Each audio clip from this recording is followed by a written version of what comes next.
베드로전서 오늘부터 보도록 합시다. 베드로전서 오늘은 1장 1, 2절 말씀을 읽어봅시다. 베드로전서 1장 1, 2절 같이 우리 한 목소리로 읽어봅시다. 베드로전서 1장 1, 2절입니다. 시작. 예수 그리스도의 사도 베드로는 본도, 갈라디아, 갑바도기아, 아시아와 비두니아에 터진 나그네 곧 하나님 아버지의 미리하심을 따라 성령이 거룩하게 하심으로 순종함과 예수 그리스도의 핏부림을 얻기 위하여 택하심을 받은 자들에게 편지하노니 은혜와 평강이 너희에게 더욱 많을지어다. 아멘. 예, 베드로전서 이제 전서우서 우리가 이제 볼 텐데 이제 누가 과연 썼느냐 의문이 들어요. 베드로전서니까 베드로가 쓴 거 아니에요? 라고 할 수도 있죠.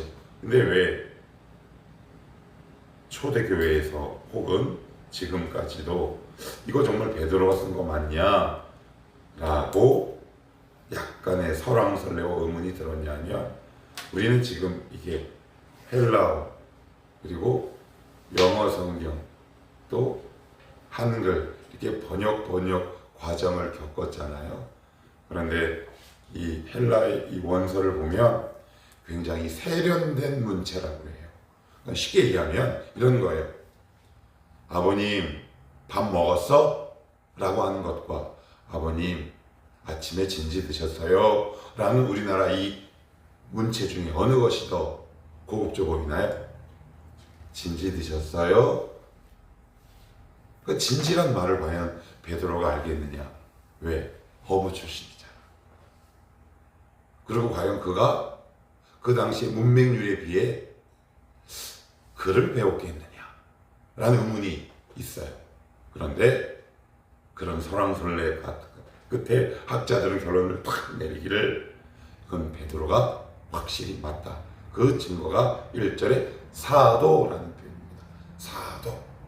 초대교회에 베드로 말고 사도라고 불리는 자가 베드로 말고 동명이인이 없었다라는 것과 5장 12절 한번 볼까요? 5장 12절 5장 12절입니다. 자 시작. 내가 신실한 형제로 아는 실로아노로 말미암아 너희에게 간단히 써서 권하고. 그래요. 그러니까 누가 써준 거예요? 실로아노가 써주는데 실로아노의 힘을 빌리는 거예요. 그러면 이 베드로 전서가 왜 이렇게 세련된 문체로 기록되었는지 알겠다. 그러면 이거는 베드로가 쓴 것이 맞다. 그래서 저자는 베드로다. 그럼 언제 쓰여졌느냐? 약 62년에서 68년. 여러분 혹시 기억을 더듬다 보시면 뭔가 비슷해요. 뭐가 비슷하냐면 히브리서랑 쓰여진 연대가 비슷해요. 근데 히브리서의 배경이 뭐였냐면 네로 황제의 박해가 일어난 이후 AD 64년 로마에 대화재가 발생한다 그랬어요. 그래서 그 화재의 원인을 두고 누구를 지목한다? 크리스찬들을 지목하고 유대인들을 지목해요. 그러면 예수쟁이들을 소탕하라. 그래서 전승에 의하면 베드로가 네로 황제의 박해에 의해 AD 약 68년경에 우리가 잘 알고 있는 것처럼 십자가에 거꾸로 달려 순교했다는 것이 전승. 전승이 뭐냐면 입으로 전해 내려오는 신뢰할 만한 내용을 전승이라고 얘기를 합니다.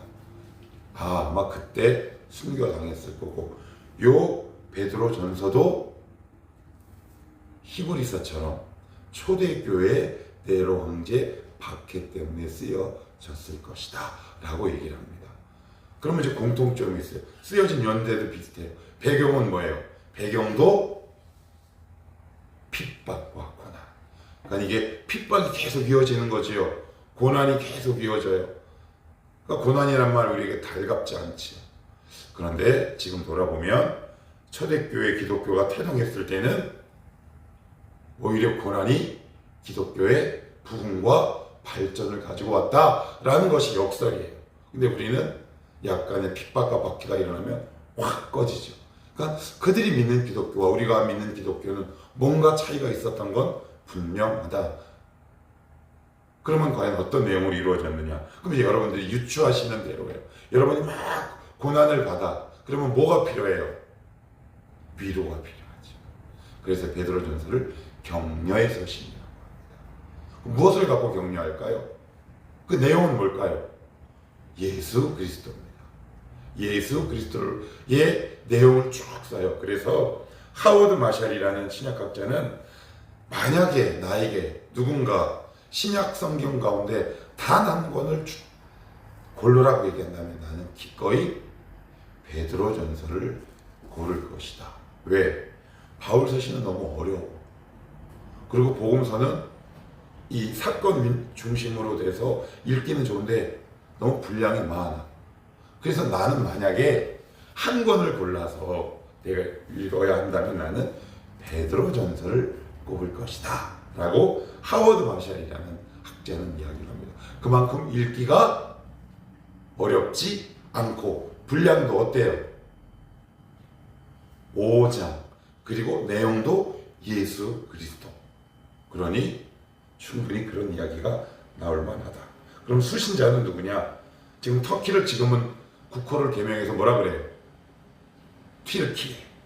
튀르키예에 보면 타우루스 산맥이 있어요. 그 북쪽에 있는 여러 지역, 그것을 소아시아라고 합니다. 그러니까 거기에 흩어져 있는 유대인 혹은 유대인 출신 기독교 혹은 이방인 출신으로서 믿는 크리스찬들을 대상으로 쓰여진 서신서다.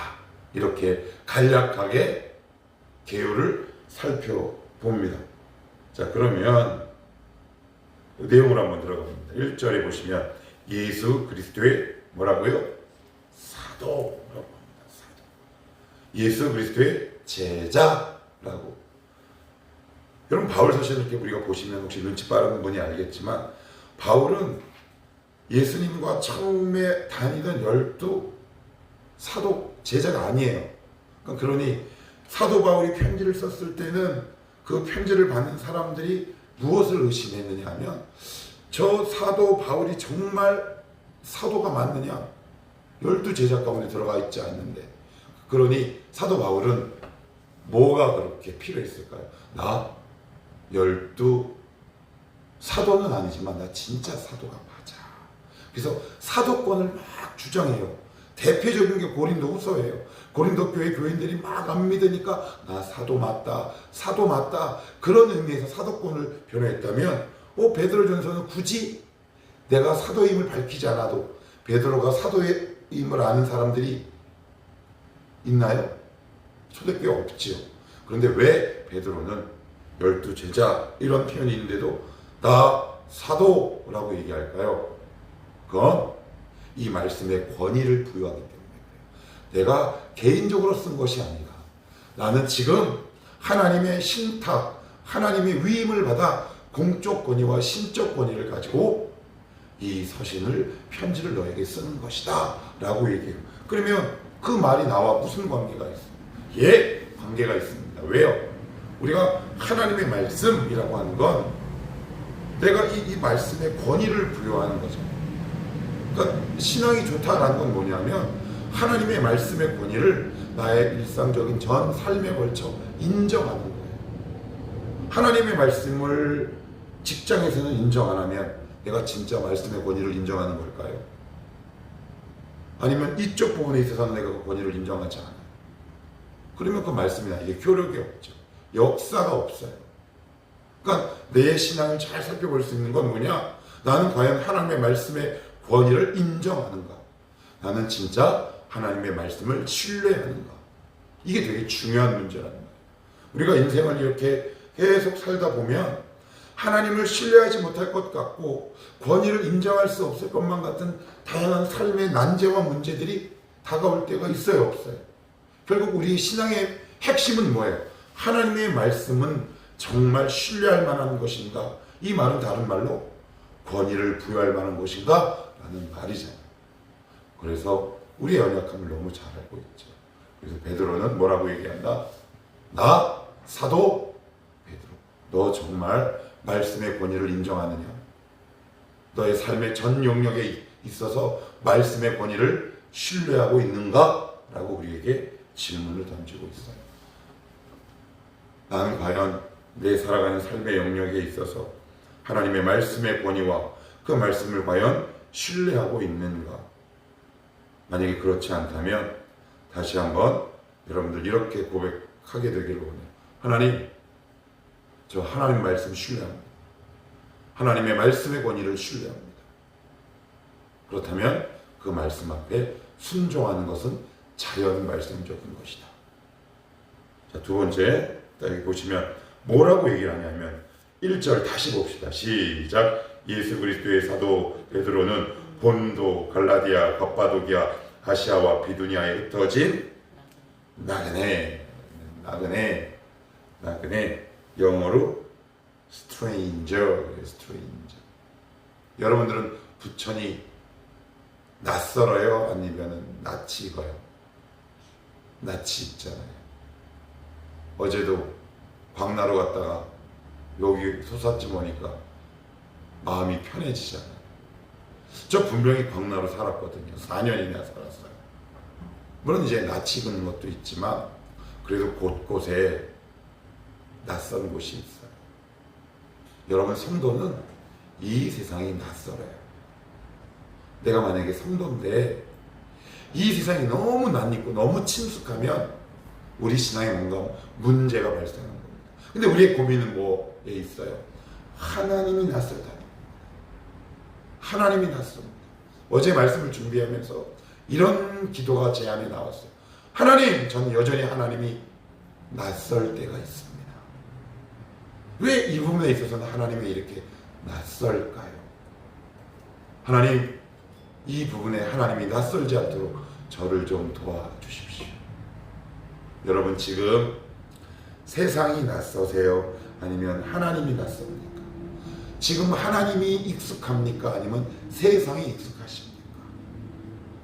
나그네란 뭐다? 영어로 stranger, 낯선 사람, 이방인입니다. 그러니 여러분, 낯선 사람이 이렇게 오면 물론 조심스러운 비유요 접근이긴 하지만 여러분들이 잘 해석하고 필터링해서 들으세요. 여러분, 요즘에는 귀농했다가 귀촌했다가 귀도하는 사람들이 늘어난대요. 왜? 안 받아주는 거예요. 도시에서 살던 사람들. 네가 낯설다는 거죠. 세상은 우리를 잘 안 받아줍니다. 세상이 여러분들 환영합니까? 환영하지 않아요. 그래서 여러분, 믿는 사람이 이 땅에서 어려움을 겪는 건 이상한 것이 아니다. 지금 그 말씀을 하고 있는 것 같아요. 너희들 왜 이렇게 이 세상이 낯선 줄 아니? 우리가 이 세상이 너무 좋으면 하나님이 낯설어져요. 만약에 내가 어려운 일이 있거든, 이렇게 한번 기도해 보시겠어요? 하나님, 제가 혹시 요즘 세상에 너무 익숙한가요? 근데 하나님은 너무 낯설어요. 걱정하지 않으셔도 돼요. 하나님이 고난이라는 명령을 여러분들에게 한번 허락하실지 몰라요.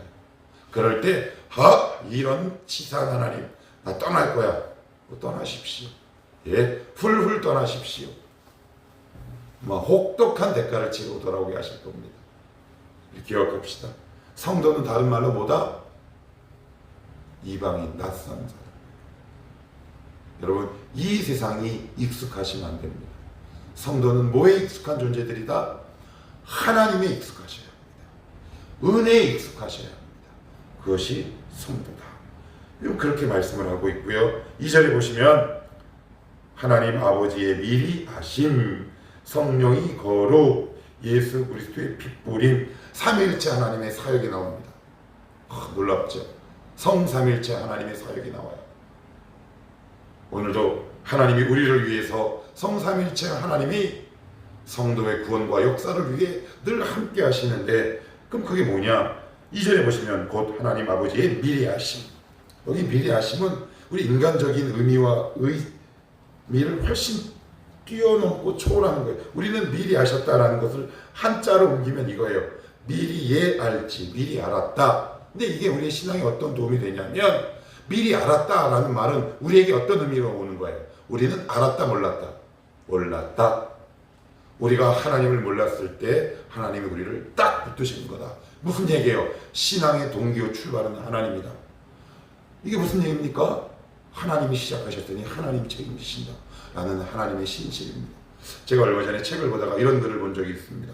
어떤 학자가 이런 글을 썼어요. 헬라어에서 피스티스는 믿음을 상징한다. 이 믿음은 성도가 하나님을 향한 신실함도 이야기하지만 이런 뜻도 담겨져 있다. 피스티스는 예수 그리스도의 성실함. 믿음은 하나님의 성실함을 통해서 이루어가는 것이다. 이 미리 하셨다라는 얘기는 우리는 모르는 거예요. 하나님 편에서 먼저 다가오시는 거죠. 그건 하나님이 시작하셨으니까 하나님이 이끌고 가신다.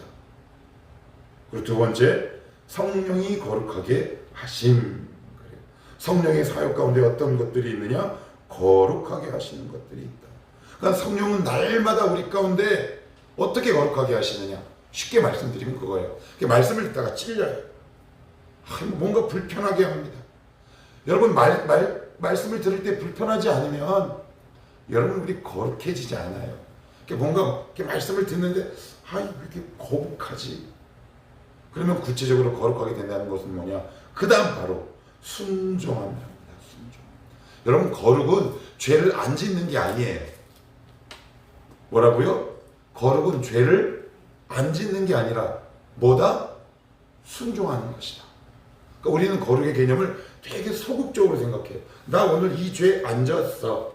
나 술 안 먹었어. 나 도박 안 했어. 이건 누구의 고백인가요? 뭐뭐 하지 않았다라는 것은 무슨 정신이에요? 율법 정신이에요. 무슨 얘기인 줄 아세요? 십계명은 뭐라고 되어 있어요? 우상 숭배하지 마라. 그죠? 거짓 증거하지 마라. 뭐뭐 하지 않는다. 소극적입니까? 적극적입니까? 소극적이죠. 근데 은혜는 하나님을 사랑하라. 이웃을 사랑하라. 적극적이죠. 예, 거룩은 말씀에 순종하는 겁니다. 그래서 여러분 하나님 앞에 이렇게 하면 여러분들 큰 오해를 하고 있는 겁니다. 하나님 저 오늘 요거 안 했어요. 물론 그것도 귀하지만 거기서 한 걸음 더 나아가시는 거예요. 어떻게 해요? 하지 않는 것에서 멈추면 우리의 신앙은 퇴보되거나 정체돼요. 그러면 성령에 민감하게 귀를 기울이셔야 돼요. 진성아, 너 이거 해. 너 이거 해보지 않겠니? 그럴 때 여러분 마귀의 공격을 물리칠 수 있어요. 그것을 성경은 뭐라고 얘기한다? 거룩이라고 얘기합니다. 여러분 오해하시면 안 돼요. 거룩은 하나님 저 오늘 죄 안 졌어요. 이건 거룩의 의미를 반의 반도 이해하지 못하고 있는 것이다. 거룩은 말씀에 순종하는 것이다. 그래서 거룩은 순종으로 나타난다. 그리고 마지막 보면 예수 그리스도의 피뿌림. 그래서 피는 뭡니까? 관념이요, 추상이요, 아니면 꿈입니까? 피는 누가 흘립니까? 귀신이 흘립니까? 아니면 영혼이 흘립니까? 아니면 몸을 입고 있는 존재가 흘립니까?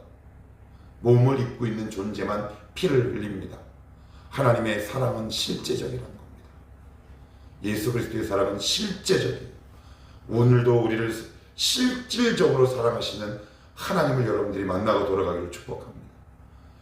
나의 하나님은 내 관념과 의미 안에 꽉 갇혀있는 하나님이 아니라 오늘도 살아 역사하시는, 오늘도 나를 만나시는 살아계신 하나님, 오늘도 그 하나님을 저와 여러분이 만나고 돌아갈 수 있기를 축복합니다. 기도하겠습니다.